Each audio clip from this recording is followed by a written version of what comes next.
کہ رب قدیر نے اپنے کلام مبین میں دنیا کی ہدایت اور رہنمائی کے ساتھ اپنے حبیب کی آل کی محبت کو لازم قرار دیا. ہائے ہائے، تمہاری ہدایت، تمہاری رہنمائی کے لیے نازل ہونے والا قرآن تمہیں ہدایت یافتہ ضرور کر دے گا، تمہیں اسلام والا ضرور بنا دے گا، امن و سلامتی کا پیغام دینے والا ضرور بنا دے گا. لیکن امن و سلامتی کا پیغام دینا اور ہے، ہدایت اور رہنمائی پر خطابت کے جوہر لٹانا اور ہے، اور میرے حبیب کی آل کی محبت اور اللہم صلی علی سیدنا مولانا صلی علیہ السلام علیہ. یہی وجہ تھی بعض بغض سادات کے شکار مولوی لفظ اطرتی کو لفظ سنتی سے بدل دے رہے ہیں. احادیث کی کتب میں اطرتی وہ کہتے ہیں لفظ سنتی ہے، کتاب اللہ ہے وہ سنتی نہیں ہے، کتاب اللہ ہے وہ اطرتی. مصطفیٰ جانے رہے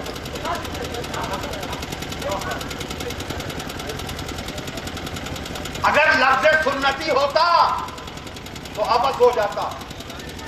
اس لیے کہ اللہ کی کتاب کو مصطفیٰ جان رحمت نے اپنی امت کے حوالے کیا تو مصطفیٰ جان رحمت نے اپنی سنت کے مظاہرے کے لیے اپنے صحابہ کو چھوڑا. تو سنت کا حق صحابہ سے ادا ہو جاتا. تو جب صحابہ موجود تھے تو مزید لفظ سنت کے استعمال کی حاجت کیا؟ اس لیے ثابت ہوتا ہے کہ اللہ رب مصطفیٰ جان رحمت صلی اللہ علیہ وسلم نے ارشاد فرمایا، اے لوگوں تمہارے درمیان اپنی آل چھوڑ رہا ہوں اور قرآن چھوڑ رہا ہوں. ایسا لگتا ہے دونوں میں چولی دامن کا ساتھ ہے. مصطفیٰ جان رحمت بس زبان دیگر ارشاد فرما رہے ہیں دونوں کو ساتھ میں چھوڑ رہا ہوں، ساتھ میں چھوڑ رہا ہوں. اور یہ ساتھ کا مطلب دونوں ساتھ ہیں، دونوں ساتھ ہیں. کتاب اللہ کو سمجھنا ہوگا تو میری آل کو دیکھ لینا.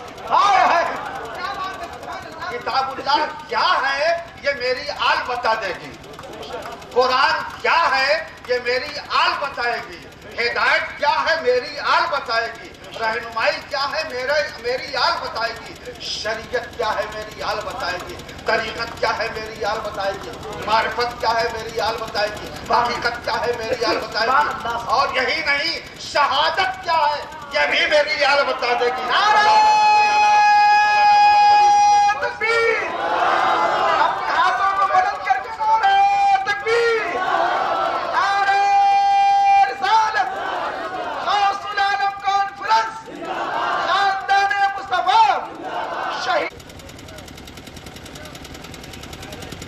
تو قرآن کو سمجھنا ہوگا تو میری اولاد سمجھائے گی. اور تم نے مجھے نہیں دیکھا ہے، اے میرے غلاموں جنہوں نے دیکھا لیکن اب تو نہیں دیکھا کسی نے. 1400 سال کا زمانہ گزر گیا، چٹنی امت گزر رہی ہے، کسی نے مصطفیٰ جان رحمت کو نہیں دیکھا، نہیں دیکھ پا رہے ہیں. جسے رسول اللہ خود سے دکھا دیں اپنے آپ کو، کیا بات ہے، کرم فرما دیں تو جسے چاہے دکھا دیں اور جب چاہے دکھا دیں، جتنا چاہے دکھا دیں، جس قدر چاہے دکھا دیں اور جتنا چاہے نواز دیں.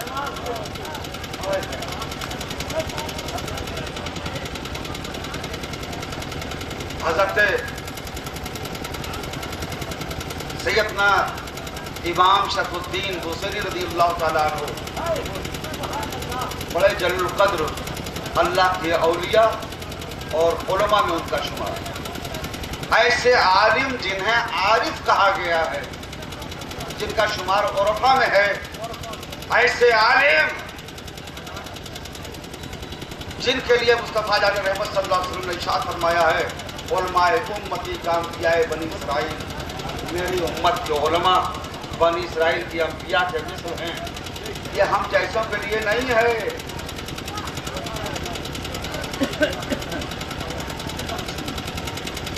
شان رسالت کا مظہر کوئی گنہگار نہیں ہو سکتا۔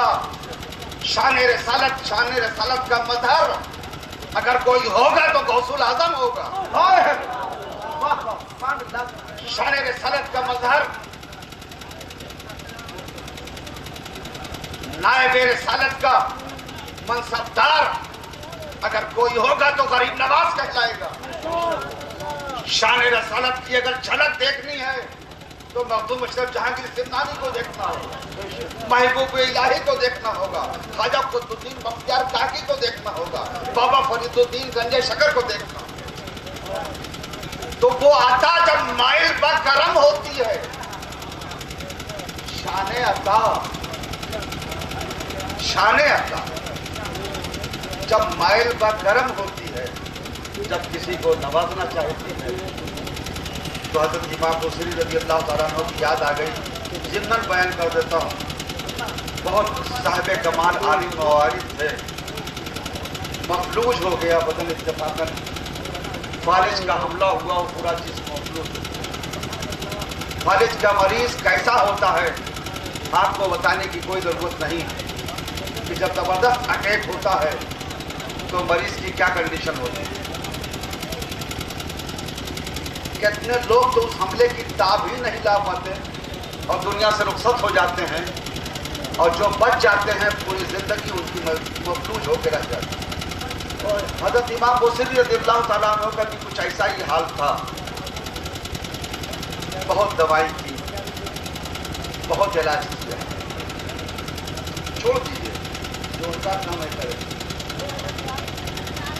بہت علاج کیا اپنے زمانے میں، بڑے بڑے اطباء نے کوشش کیا، لیکن کوئی فائدہ نہ ہوا۔ جیسے میں نے ابھی اپنی گفتگو کی ابتدا میں کہا تھا، داغ وہ دیتا ہے جو جہاں داغ ہوتا ہے۔ جب ہر طرف سے مایوس ہو گئی امام بوصیری، ایک دن لیٹے لیٹے اچانک جب دل پر مایوسی کا شدید غلبہ ہوا، مایوسی کا غلبہ ہوا جب آدمی عالم بیچارگی میں، عالم حسرت و یاس میں اپنے آپ کو تباہ کرنے لگتا ہے یا اپنی تباہی کو یقینی سمجھ لیتا ہے تو ہاتھ پیر مارتا ہے۔ جیسے ڈوبنے والا پانی میں ڈوبتے ڈوبتے بھی ہاتھ مارتا ہے، اور ایک کہاوت ہے کہ ڈوبنے والے کو ایک تنکے کا سہارا بھی بہت ہوتا ہے۔ تو امام بوصیری رضی اللہ تعالیٰ عنہ جب مایوسی کی آخری منزل پر پہنچے، انتہا کو پہنچے،